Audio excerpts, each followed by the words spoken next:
I'm going to ask one thing, would you stand and I'll say the pledge of allegiance to the flag. I pledge allegiance to the flag of the United States of America and to the republic for which it stands, one nation, under God, indivisible, with liberty and justice for all. Thank you. I met Hans Meyer about 5 years ago through a mutual friend, my next door neighbor. He said he's in aviation.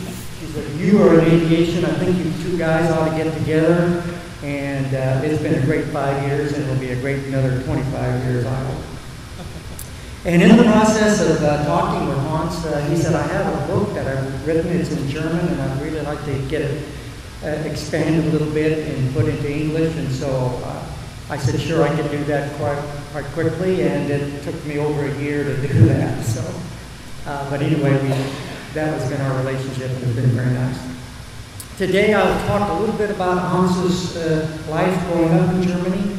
I'll read a little bit from the book about his shoot-downs, and then we'll open it up for questions that you can ask Hans about growing up in Germany and flying in World War II. He was a pilot in the Luftwaffe at 17 years of age. Pretty interesting. Let me talk a couple things here. This is a map of Europe in 1939. You can see, and I'll pick this up for those of you over here for a second, Germany has already expanded into Austria, still have the East Prussian port here of Germany, and this was the Polish corridor. Most of the action that Hans experienced in flying against the Russians, he flew against the Russians, was about this area here in Poland, sort of central and western Poland. In late 44, the Germans were retreating and the Russians were advancing quite a bit from the east. Hans grew up in a pretty turbulent time in the Weimar Republic, which was Germany's attempt to try to get some democracy right after World War I. The Reparations Act imposed upon them by the winning force of the Allies, primarily England and France, were very, very harsh. And in the late 20s, even though there was some payment trying to be paid back, the French went into the Saar region, took over the coal mines. And inflation became very, very bad. I Googled up a couple things to tell you how bad inflation was.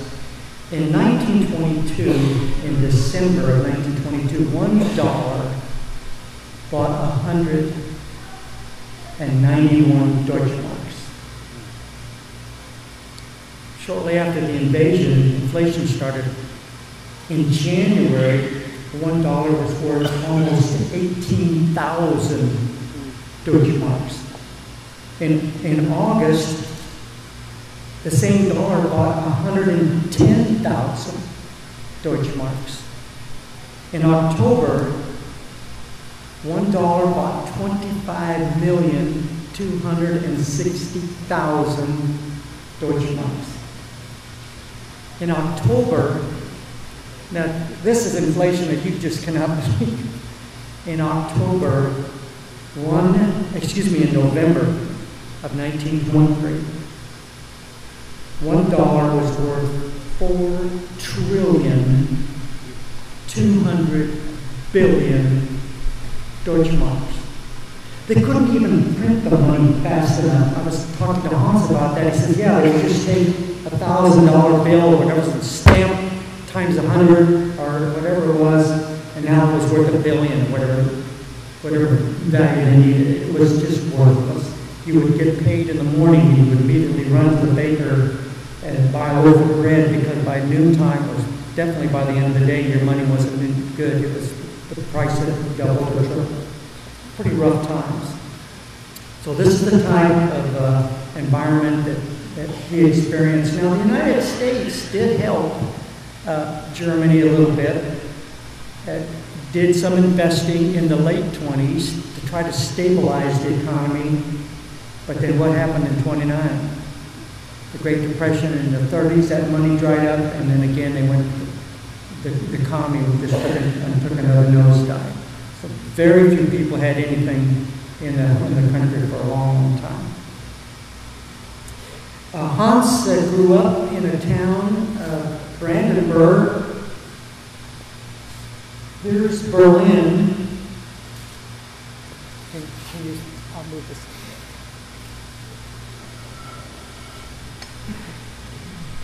And Brandenburg is just west of Berlin. And also for a short while, he lived in Braunschweig, which we call Brunswick today, which is about here, a little further west. But most of his growing up was in the just west of Berlin in the Brandenburg area. He was in the Hitler Youth, and when he was a young lad, about 14, he joined the Hitler Youth Gliding Club. And so they actually learned to glide. They also, part of their training required them to rebuild and repair the gliders, especially if they crashed. So he learned quite a bit about that. He earned his first, second, and also his third degree in soaring. The same one used by the international soaring gliders. Do we have any gliders pilots in here? Okay, so you know what I'm talking about, first, second, and third degree. Okay, Class C. So at the age of about 17, he knew that when he turned 18, he would be drafted and most likely go into the Army, which he did not want to do. So he joined the Luftwaffe at 17, not as a pilot, however. At this time, in 1944, the Luftwaffe was short of pilots. In fact, they almost had more airplanes than they had pilots. I Googled up some numbers just for information. In 1943, in just fighter aircraft alone, Germany produced 15,526. In 1944, just fighter aircraft alone, 19,303. They had more airplanes than they had pilots. And they didn't have very many instructor pilots either. Anybody who was ready to fly, they were all flying combat missions. Somebody in the Air Ministry said, wait a minute, we've got some of these glider pilots coming in. Let's convert them to fly aircraft with motors and send them to the front. So what we today in the Navy takes about 2 years before a guy comes into the program, gets his flying, gets his fleet squadron, gets to his fleet squadron. It takes about 2 years. Hans just had a matter of weeks. They were short of pilots. They said, get in the airplane. This is pretty much how it works. There's a two-seater for a couple flights, and the rest of them you're on your own. In fact, they were short of fuel for training, that when it came time to air gunnery, they had the aircraft just stationed on the ground. They lifted up the tail, and they passed silhouettes in front of the aircraft, and one got close enough. They said, that's about in range. Pull the gun, shoot. Okay, your air wall. Off you go. Most of his training was done in the town of Werneuchen. Again, this is Berlin, and Werneuchen is northeast of Berlin, about 8 to 10 miles from that area. So now he had gone through quick flight training. They took this glider pilot, said, here's a motor aircraft, you've done pretty well, go to the Eastern Front. And off he goes. So I'll read a little bit from his book. I finally received orders, and I joined my first combat unit, Jagdgeschwader 54, the Green Hearts. Painted on the fuselage was a symbol, a green heart. We were located very near the Eastern Front. It was on my third mission when I got my first shoot down. We had launched as a group of four. Now, 4 aircraft it was called a Squadron. And they had taken off, much like a division of aircraft today in the Navy or in the Air Force. We immediately turned east and had to pursue Russian aircraft reported at the front. When we caught sight of 2 of them, they were low at our 10 o'clock, and we were in a favorable position. We were at altitude high at their 5 o'clock. As we got closer, we could identify them as Russian Yakovs, Yaks 5s or 7s. They were heading east, flying straight and level in a left echelon formation. The wingman was below and slightly behind his leader. I was called number 5 in the swarm, but this day I was flying as the lead's wingman. His cat's medic. My swarm leader called over the radio, "Catch medic, stay with me. We'll take these 2, the rest remain high and cover us." We accelerated. We made a steep dive downward below the 2 aircraft. I concentrated on the trail man and maneuvered to his 6 o'clock position. When we leveled off at about 80 meters below them, my leader radioed, "Pull up, get as close as possible." I pulled up and did not look into my gun sight until I had the Yak in full view of my windscreen. I pulled back on the throttle and started firing. Because of my overtake speed, the Yak seemed to be rushing toward me. At the very last minute, I pulled upwards, climbing the vertical. Upwards I went, adding power and pulling back on the control stick. I came so close to the Yak that I just missed it by feet. Remember, this is his first combat experience. At the height of my loop, I was inverted and saw through the top of my canopy both aircraft below me. They were going down. Each had a black smoke trail. I finished my maneuver and turned to join my flight. My swarm leader radioed, "Well done." Now, of course, like any of you who have been in the military or flying aviators, especially fighter guys, if you're not actually in the battle, the other guy didn't do as good as you could. And so there's always some comment made. And so he said, later on, the other guys of my swarm asked me, "So what were my intentions, huh? What were your intentions? To cut the tail off too?" Squadron life is pretty good.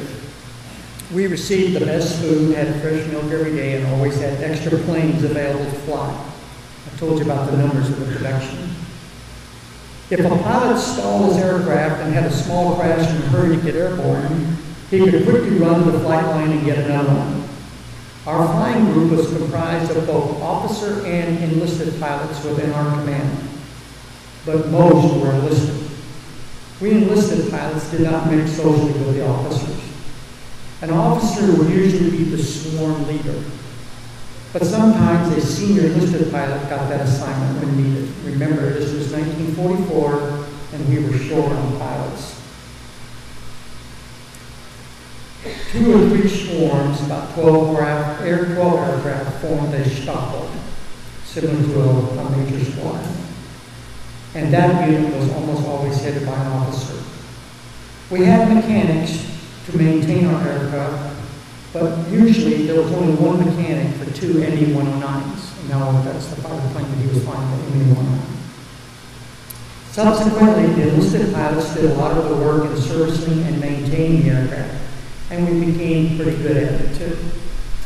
Sometimes we would have flight briefings when we were assigned to support a coordinated operation with the Army, but most of our missions were alert launches.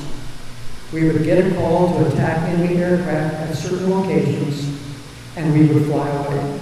We would look for the enemy and shoot them down. We were operating near the city of Königsberg when we received orders that the infantry needed air support.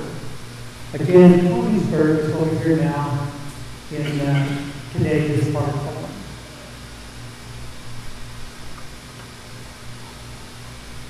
A Russian fortification was our target, and it was easy to spot. Ivan, that's now the term used to identify the Russians, did not make any attempt to camouflage his position.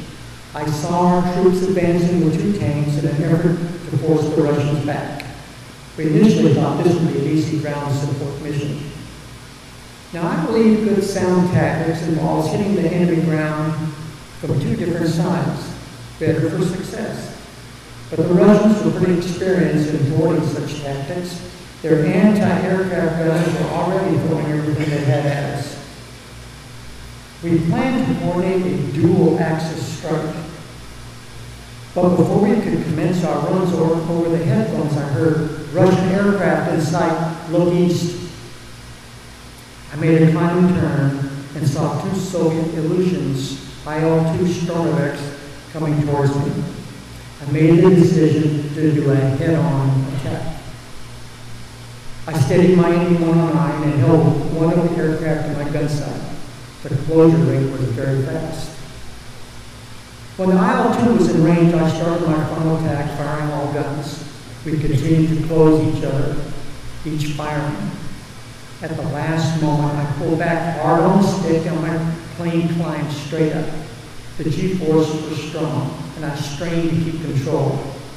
But then there was a quick jerk of my fuselage, and I knew instantly that the IL-2 prop had hit my airplane.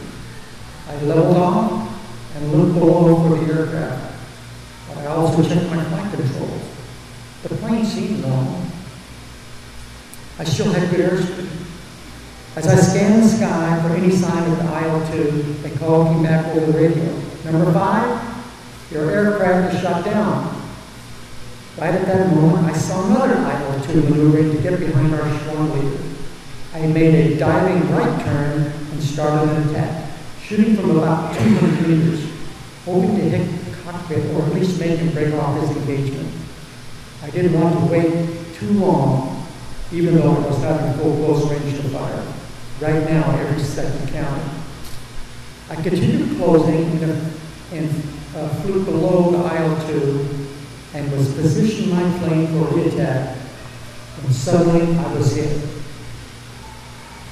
The flying maneuvers for the past couple of minutes started at 2,000 meters. Now I was below 1,000. After being hit, I was still able to put a few more rounds into the IL, at least stop his attack. But then I realized something was very wrong with my engine.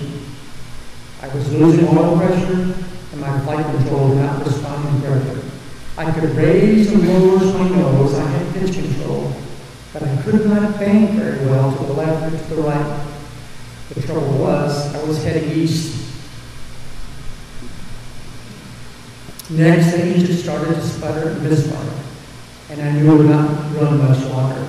I spotted an open meadow, and I decided to land. As I descended, the flaps in the landing gear were lowered normally, and as soon as the wheels hit the ground, the engine quit.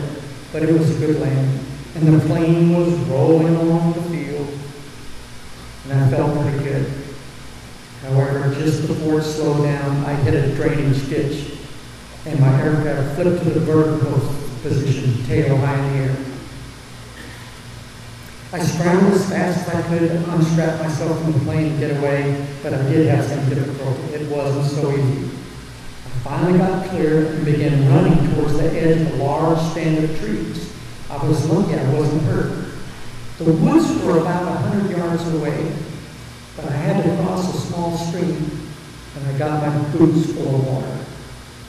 Running in soaked boots made them seem like they were made of lead. I almost made it to the edge of the forest when Ivan appeared. He was right in front of me, pointing a rifle. By then, I was too exhausted to turn and run in the opposite direction.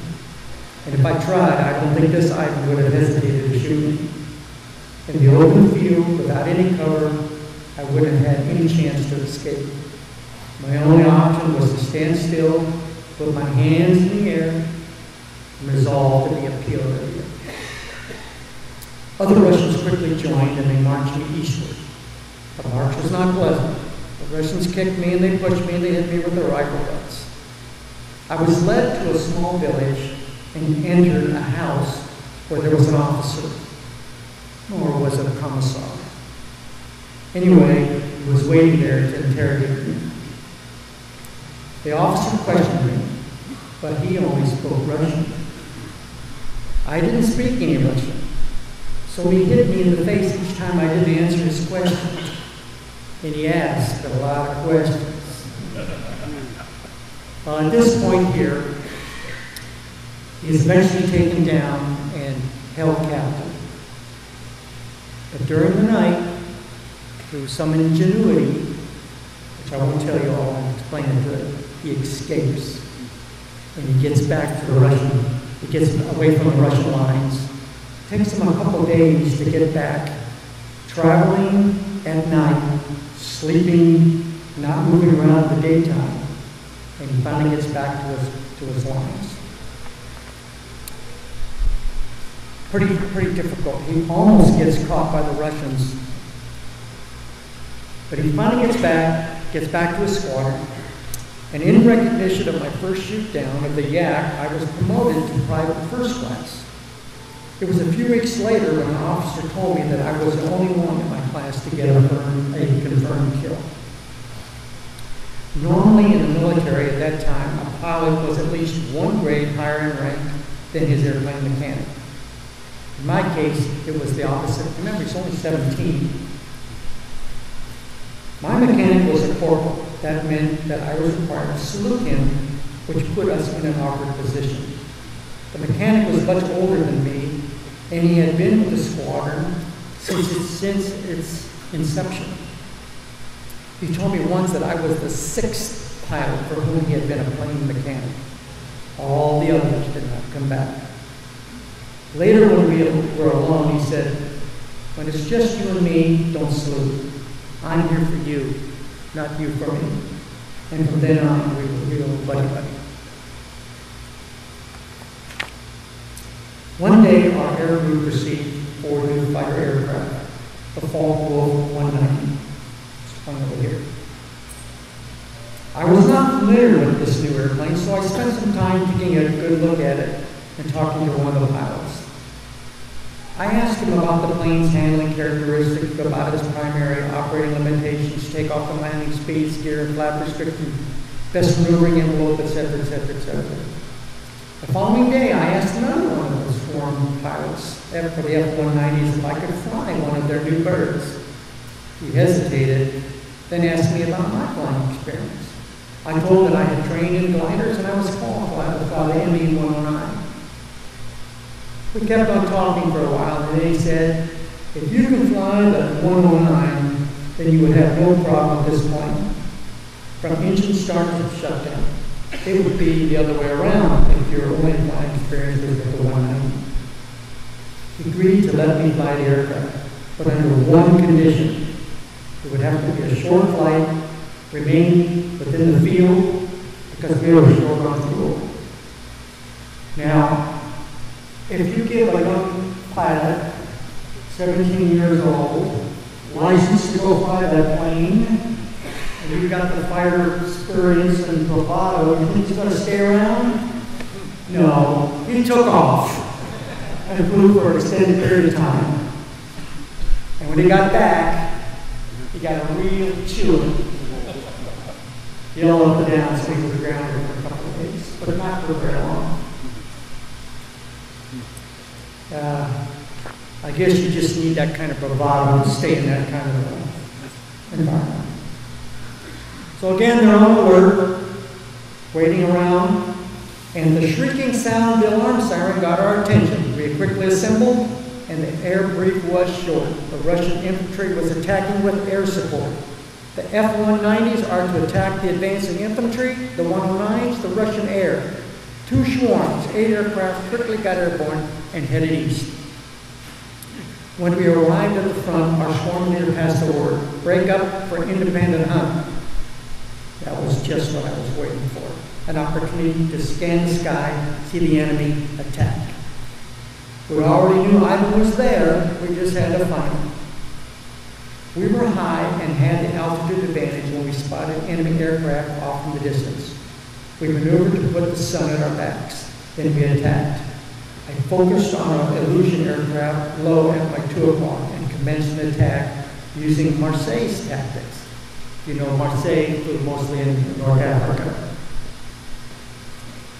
I made a diving right turn toward the IL 6 o'clock position and continued my pursuit from above and behind them, aiming to hit just after the cockpit. In range, I fired. After the first hits, the plane made a left turn, and I continued to approach it at a high rate of speed. I pulled back on the throttle and lowered my flaps and landing gear to slow the closure. I then pulled my plane hard to the left to get inside its turn arc. It was still low and slow, and my nose was below the horizon, so he's coming down pretty fast. I continued my downward dive toward him. I maneuvered to a good firing position, pulled some lead, so the plane was flying into my bullets. The IL maintained an easy left turn and flew right into my line of fire. At this point, the closure rate was still very high, and we were very close. His profile was filling my windscreen. I made a nose-low snap turn to the left and away from him in the opposite direction.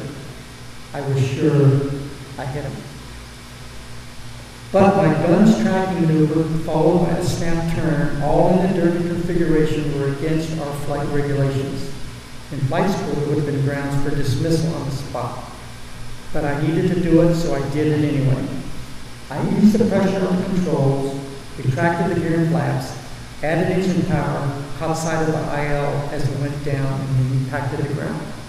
So a lot of times you'll find out from aviators that you've got to do what you got to do to make sure you survive and get the enemy in your sights. I scanned the sky and saw one of the F-190s behind another IL. I thought to myself, he's supposed to be doing ground support. Oh well, we're all on an independent hunt. The Russian aircraft were heavily armored and could take a lot of hits before going down. One really had to concentrate on accurate firepower. In that respect, the IL was pretty tough. Often the attack and re-attack maneuvering brought the dogfight down to 500 meters in altitude. For the infantry on the ground, they got a close view of a real flying surface. In the fight arena, you have to keep your head on a swivel, maintain a good lookout for the enemy. If you are not constantly scanning the skies for the enemy will attack you. Poor lookout practices means that you are playing roulette with your life. My eyes picked up a Russian Polikorkov I-16 Rata, and there's one over there in the corner. Left 10 o'clock high and flying away from me. I could not believe it. It was an old airplane, short and stocky, looked like a bumblebee. The plane had a tight and quick turning capability, however. We often called it the rabbit. At once, I commenced an attack. Although the distance was still about a mile and a half away, I pressed hard to catch it. Inside a mile, I began my maneuver towards the 6 o'clock position. I started firing at about 1,000 meters, being concerned about the Rada's ability to maneuver quickly and hide in the clouds. But the Rada maintained a straight course, flying slow and not turning. I continued my attack, wondering why the pilot was flying so straight and level. When all of a sudden, bullets were coming from my right and crashing through the cockpit glass. An attack was on me. I immediately broke left, made a very hard left turn, and took evasive maneuvers. I strained to get sight of the enemy behind me, but I didn't see anyone. How could that guy just vanish? Was he a ghost? The pilot made an attack on me from a very favorable position high and to my right, but then he must have sought a cloud from which to hide.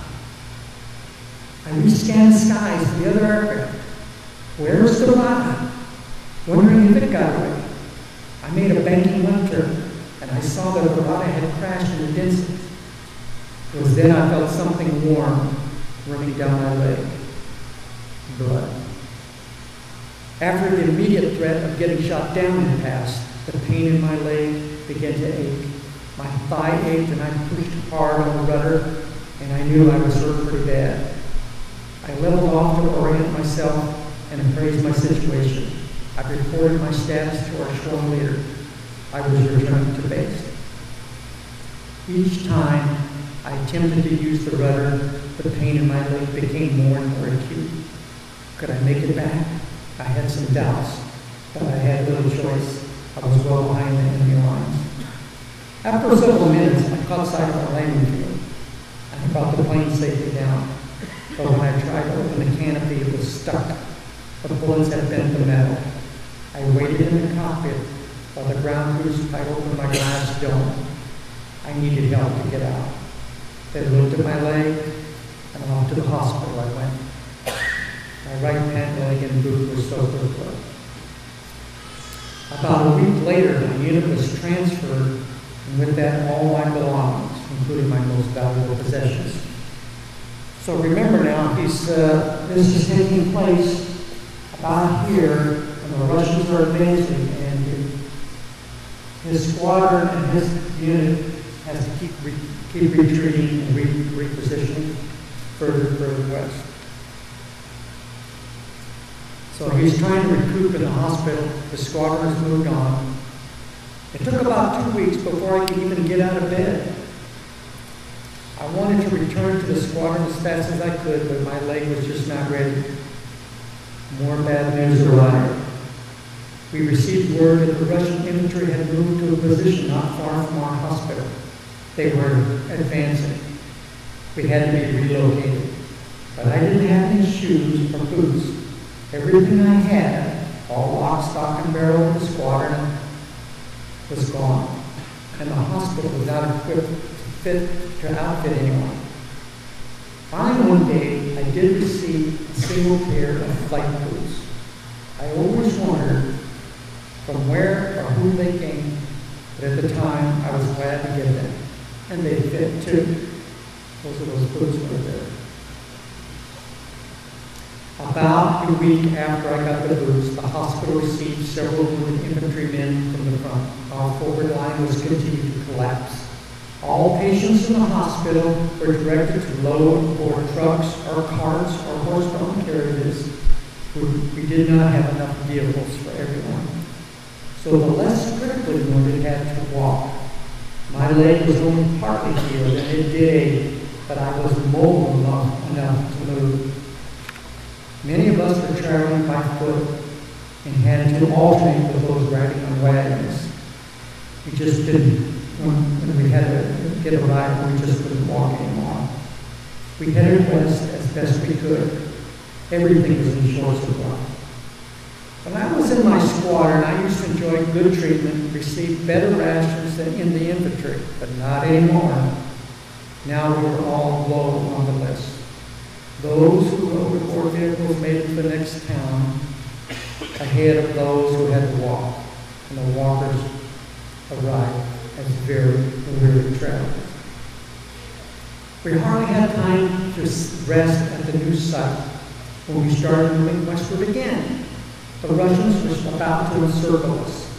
We were trying to flee island any way we could, but many of us still had to walk or hobble or limp along. Step by step we moved. I tried to humor some of those severely wounded, maybe lighten their day a little, but I also thought, goodbye squadron, goodbye flying. For those who needed a drink of water or asked for someone to light a cigarette, I would try to help out. Our hospital personnel were just overloaded. The hospital was filled with so many wounded soldiers, and still more and more different life. Pretty grim as we tried to move west. So,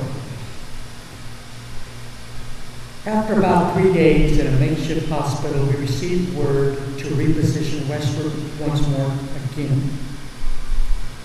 The seriously wounded were moved the very next day, but those of us who could barely walk or stand or move, there was not enough transportation vehicles for us, and we would have to wait.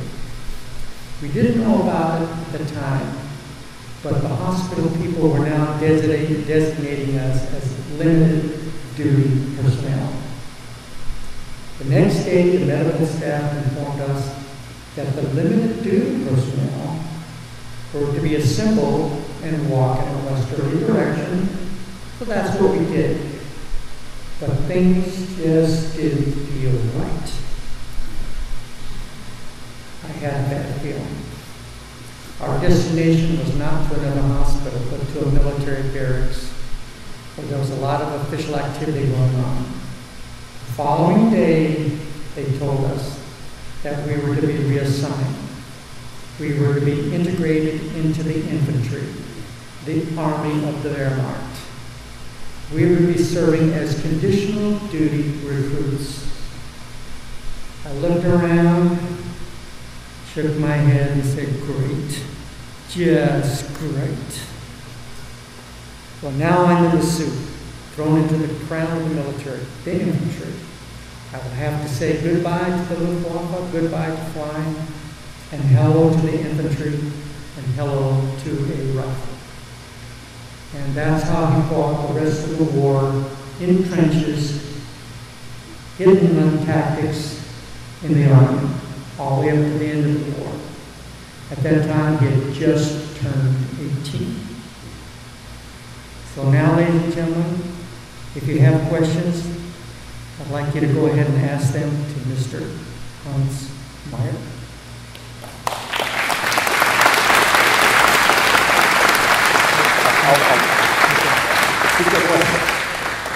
Questions? Come on. My question is, I guess, the Russian pilots compared to the... Yeah, he wants to answer. Okay. That's going to be important.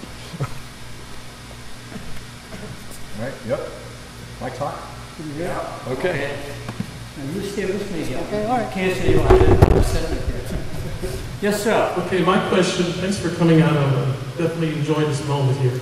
I guess compared to the Russian pilots, it had a lot of German top aces that seemed to acquire like 250, hits, or, they shot down at least 200 plus Russian pilots. Were they as good as trained as Western pilots, or the Allied pilots, the Americans and the British?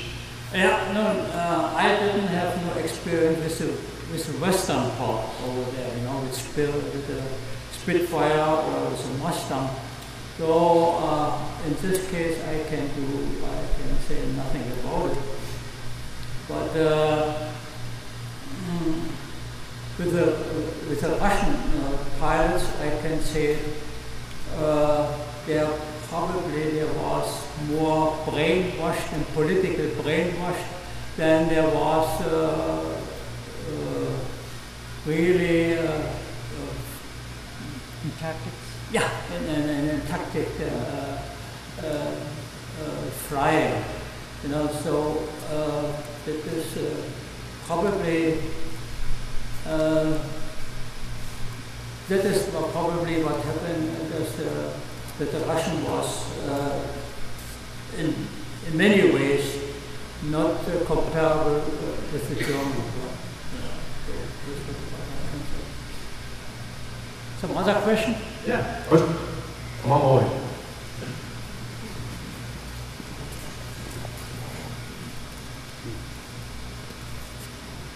Did you ever rejoin the Luftwaffe? Which one? Did you ever rejoin the Luftwaffe? Rejoin? No.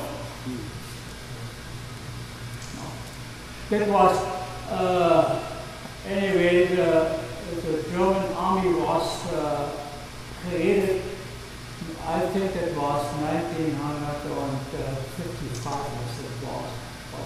the new army was created. So, and there was a better time in Germany too, in 55.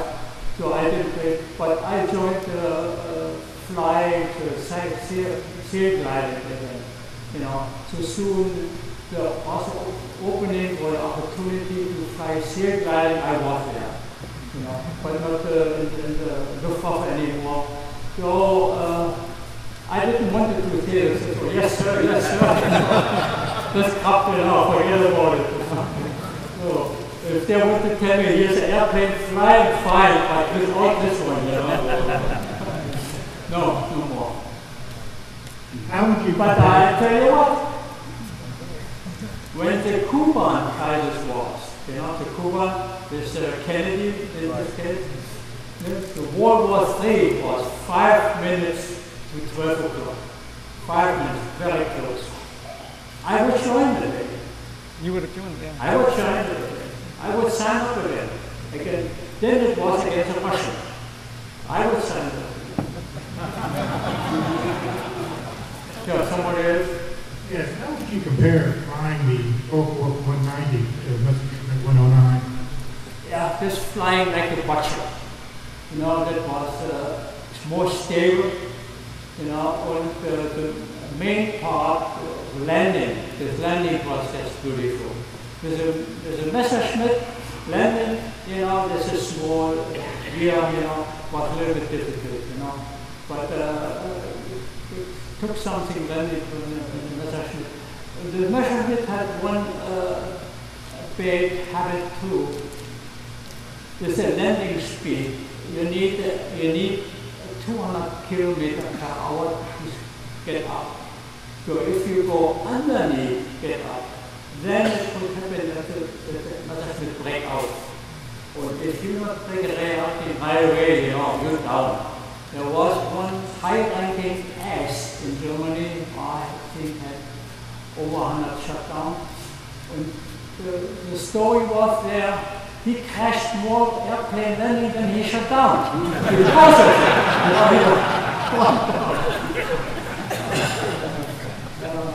Somebody else? When I was stationed in Germany, I visited a museum, and I remember a very unusual truck. It's known as the wood gas truck. There's a little known method of combustion for engines where you heat wood in a chamber. Wait a minute, I hardly can hear you. Can you tell me? Yeah, it was about a truck that used wood in the... Known as wood gas. Wood gas. Wood gas, and Germany is obviously very short on fuel, refined fuels, and this was an alternate method to... Wood gas, you mean, you're talking about cars, automobiles? Yeah, automobiles and trucks. Did you encounter these vehicles powered by this system? Did you ever see one? When you vent the gases to the carburetor?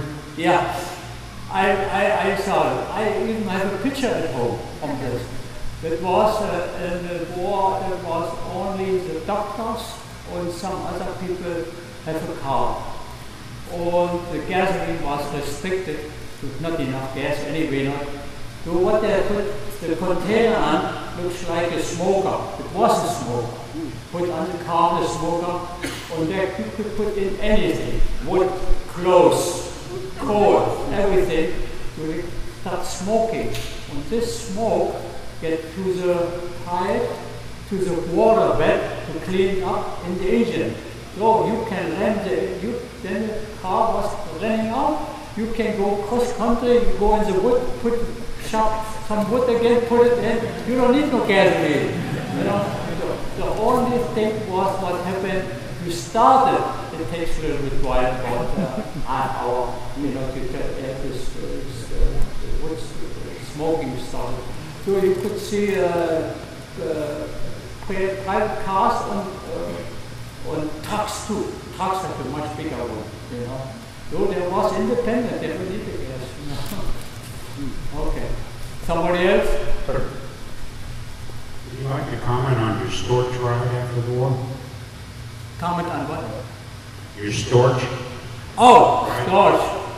Yeah, I can say not much about that one, but I tell you one story that was a big story. That was when Mussolini was captured from the communists, when he was prisoner and from his own people, he was put on the mountain top. So, and Adolf Hitler gave Rossini, that was a German officer, the order to free Mussolini again. They first didn't know where it was. Finally, he found out that Mussolini was on the top mountain in the hotel somewhere. So, what they're landing over there, with some, I think it was with some troops that was going up there. And to get Mussolini out, they have only, I think, that was 50 to 100 meters or yards, the landing strip, it was a very short one. So they're landing over there, put Mussolini in there and took off again, you know, but the landing was too short, so they get off the mountain down, and they keep up speed, you know, and they get off with Mussolini then. That was a big story at this time, you know, with a Fieseler. The problem when you take a book and try to do some translation, sometimes some things are missed in the translation. Okay, the book says he saw an airplane, a Feisler Storch. And when I looked at it, I didn't put the word like in. It was not a Feisler Storch, a Feisler Storch. It was like a Feisler Storch. It was an American airplane. And we have one that's kind of in here someplace, one of those reconnaissance observation airplanes. So it's, Yeah, it's over here, it's very similar to that, but it's not. All the German planes basically were destroyed right after the war. just about all the German planes were destroyed after the war. Was gone. Yeah. What? Sir? When you were young, did you ever get to see Hitler, Goring? You know, No. No. Never. I was too small for that one, you know. One more. But I saw in the beginning of the war marching bands going to the street with march music. There I went.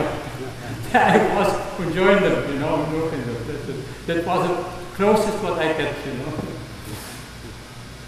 How many kills did you get during the war, air to air? How many shoots? Oh, 5. And 5 shut down compared and one Non-confirmed. non-concerned. One non-concerned and 5. Non-confirmed. So you had 5 shoot down confirmed, 1 that was not confirmed. One probable? Yeah, one probable. Yeah, one problem.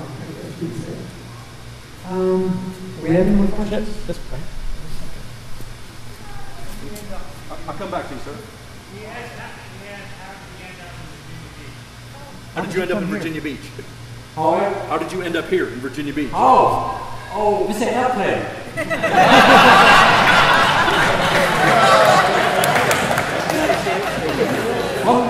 from New Jersey. When and how did you come to the United States? When and how did you come to the United This States? was 1965. It was a good time. I tell you, if you knock on the door, you could work, you could get work all over, you know. So it was easy to get some work. So it was a good time. Not today anymore. You don't get no work when you're not on somewhere. I need work. Forget about it. Yeah, he after the war he did get some additional training. Remember, he prior to him going into the Luftwaffe, he had earned a degree in secondary education in working in manufacturing, and then he became an engineer, and he worked as an engineer for the shipyards while he was here in the United States. Okay, good stuff. Oh, one more. He's not going anywhere, we promise. He'll be here today. Hi, can you tell us anything about the early German jet fighters, the 262, or what have you? Had any experience with it whatsoever? None. No, I never met them, you know, and I can say nothing about it. You know. But there was station in the west anyway, you know, in the west. So I was in the east, so I never had contact with it. I heard about it, yeah, but I never had no contact with it. Awesome. I met one guy. It was after the war. It was in Brunswick. You know, Brunswick get leather washed. You know, yeah. And that was by Brunswick is a was a small airport. I thought it was a small airport anyway. So I met one German ass over there that was, his name was, I think Book was it. Anyway, so we was talking about it, and it was a time when we was sail gliding already. It must be 1956 or something like that.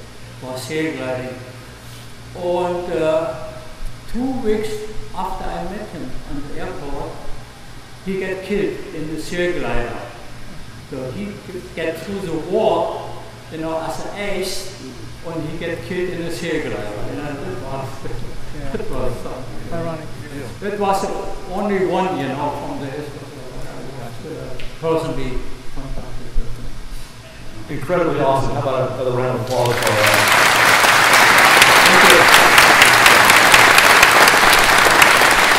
Okay, good stuff. 3 really quick pieces of business. 1, Mr. Cook is here with his incredibly wonderful barbecue. So if you're hungry, I'm sorry? Hungry, yes. Hungry is good. Second thing, Fighter Factory and World War I hangar are going to be open in about 15 minutes. The B-17 Chucky is over there. The World War I hangar is over there if you want to see that. And third, and most importantly, since you didn't actually ride in a physical storage, would you like to ride in one today? Oh, why not? Okay.